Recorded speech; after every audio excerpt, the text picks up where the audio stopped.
Hi, this is Tim of the 1916 Company with a watch that frankly needs no introduction because it has just provided its own, but I'm going to do it anyway. From Patek Philippe, this is the 5078P-010 automatic minute repeater, a watch launched in 2005 in its original iteration. This black lacquer dial in a platinum case came about in 2008, a watch that is the epitome of understatement.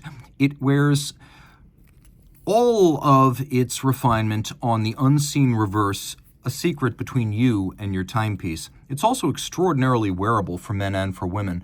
38 millimeters in diameter, 10.8 millimeters thick from lug tip to lug tip, 44.1 millimeters with a 20 millimeter spacing between the lugs. And because this is a modern day platinum Patek Philippe, it reminds you of such, with the top Vesselton diamond between the lugs at 6 o'clock. On my wrist, which is 16 centimeters in circumference, the watch fits beautifully. It'll fit a wrist as small as 13.5 centimeters circumference. It's perfect for men. It's perfect for ladies. The strap is still stiff. It is not broken in, so I'm pulling it super tight, which is making my wrist look smaller and the watch look larger than reality. Rest assured, this wears well on a small wrist, and it slides easily under a dress cuff, being thin and blessed with a very sloped, domed bezel. Down the barrel, I'll loosen up on the strap a little. You can see how far the lugs are from the edge of my wrist, and then over the top, which always exaggerates the width of the watch. Even from this angle, the watch still fits beautifully. My wrist is 16 centimeters, once again for reference. And Patek gives us its best. We have a gloss finish, super dark, and it is very dark blue strap. This is almost black. It's a super dark navy with large rectangular symmetrical scale alligator leather. So you could see we have a gloss finish, large rectangular symmetrical scale. And the reason that I mention that is because this is always indicative of a very high-grade cut of the animal.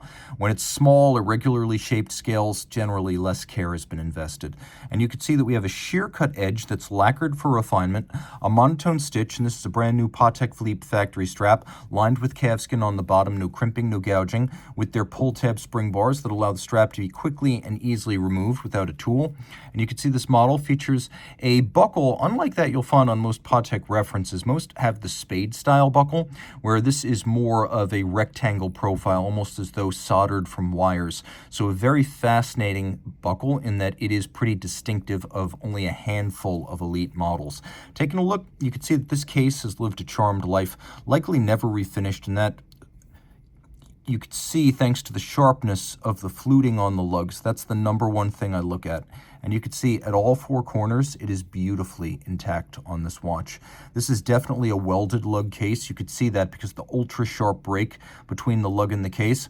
The two pieces are made separately, the lug inserted into a slot in the case flank, then welded on and hand filed to remove all of the gathered metal from the weld, which is how you get these super sharp seams between lug and case. And then the Calatrava cross, the symbol of the company, on the crown, with the recessed repeater slide from Jean-Pierre Hagman. Once upon a time, this was his original innovation on repeater cases he made, but you could see that by 2008, when this model debuted, Patek Philippe's maker's mark was on the case, but they were still using Hagman's slide design. And it is a beautiful watch in every regard. Domed bezel, slightly cambered sapphire, and then a black lacquered dial. You can see it is black lacquer because it is utterly glassy smooth. Black enamel has a little bit of an orange peel or ridged texture to it, whereas this is literally as smooth as still water on the lake in the morning.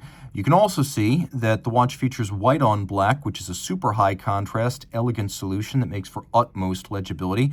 We have a counterweighted lancet style seconds hand, so petit seconds. We have radially arrayed seconds and a small chemin de fer, as well as a larger one. Seconds and minutes, we have railroad track scales, radially arrayed Roman numerals, and you can see there's a watchmaker's 4, and leaf-style hands for the hours and the minutes. Just about the only feature this watch does not have is hacking seconds, but the case back is stacked. Automatic winding, this is caliber, let's get me shift my position here. This is caliber R 27 petit second. So repeater, 27 millimeter base, and petit second, small second. You can also see it has the Patek Philippe Seal, which means this movement was made after roughly July of 2009 when the Patek Philippe Seal replaced the Geneva hallmark. All this pivots, as you can see, on 39 jewels. We have a 22 karat lathe-cut winding rotor that energizes a 48-hour power reserve. The watch has a 3 Hz beat rate. It is 5-position adjusted, which is the high horology and chronometer standard for adjustment. It has a Patek Philippe free-sprung gyromax style balance with the masses on the rim used to make fine adjustments to its timing. And then you can see underneath the Calatrava cross, there is a centrifugal strike governor that slows down the chiming so it sounds musical instead of rattling like an alarm bell. And then we have mirror-polished and beautifully point-beveled steel strikers. We also have gongs. You can see these wire gongs that run around the movement. They are responsible for the tone, the volume, and the lyrical qualities of the sound. You'll also note that the strikers are mirror finished on their tops, beveled on their edges, and then the bevels come to points that are sharp, which is very difficult to achieve. We also have black polished screw heads with chamfered slots in circumference. You can see we have both linear and circular Côte de Genève, circular on the track for the rotor. And we also have engine turning on the base plate, although it's not super easy to see, and satination on the wheels. The watch, as with all Patek Philippe minute repeaters, has no water resistance, as the seals are judged to compromise the volume and the sound quality. That is why Patek minute repeaters are water resistant against moisture and dust only. I'm going to fire it up one more time for you. I feel like I owe you that. You sat through this 7-minute spiel. So if you want to impress your friends with your minute repeater, get as close as you can to 12:59, because that'll be 12 hours, 3 quarters, so 3 double strikes, and then 14 strikes after the final quarter. So let's see if I can place this thing right on top of 12:59 and give you a big send-off. By the way, the finishing on this movement is the Patek Philippe of your dreams.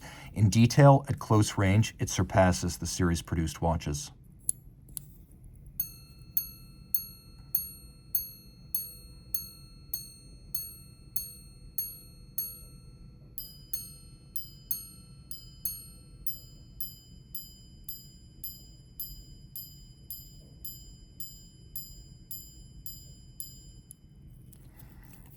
Reach out to Team Mosso at the 1916company.com for purchase and pricing details.